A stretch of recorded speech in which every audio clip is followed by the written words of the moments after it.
रात्री 2 वाजता मी मिरची आणि मीठ घेऊन फोडत बसलो होतो.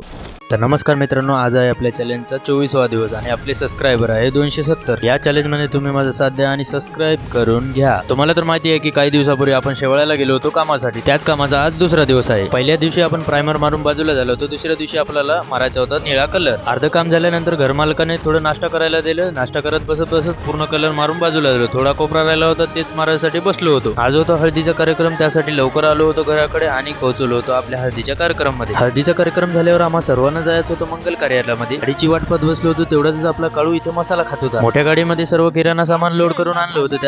त्यासाठी अभिषेकन मी आलो दुसऱ्या गाडीवर. आल्या पाहिले की डेकोरेशन एकदम नंबर 1 होत आहे आणि दुसरीकडे बुंदी बनवण्याची प्रोसेस चालू झाली होती. मामाने 2 पोते साखर ओतून टाकली होती कढईमध्ये. तेवढ्यातच अभिषेकन मी बाहेर येऊन बसलो, कारण की बायपास मंगल कार्यालयाच्या खूप जवळ होता. मध्ये येऊन पाहिलं तर बुंदीचं मिक्सर चालू झालं होतं. रुपेश भाऊ हळद खेळून आला होता आणि इकडे कॅमेरामध्ये पोज देत होता. इकडे मामा काढत होते बुंदी आणि इकडे बुंदीचे पूर्ण ढेकळे होत होते. त्यासाठी अभिषेकन मी बुंदी हलवत बसलो होतो. रात्रीचे 2 वाजले होते. चला म्हणलं थोडं टाइमपास करूया. मिरची आणि मीठ घेतला आणि आंबा खात बसलो.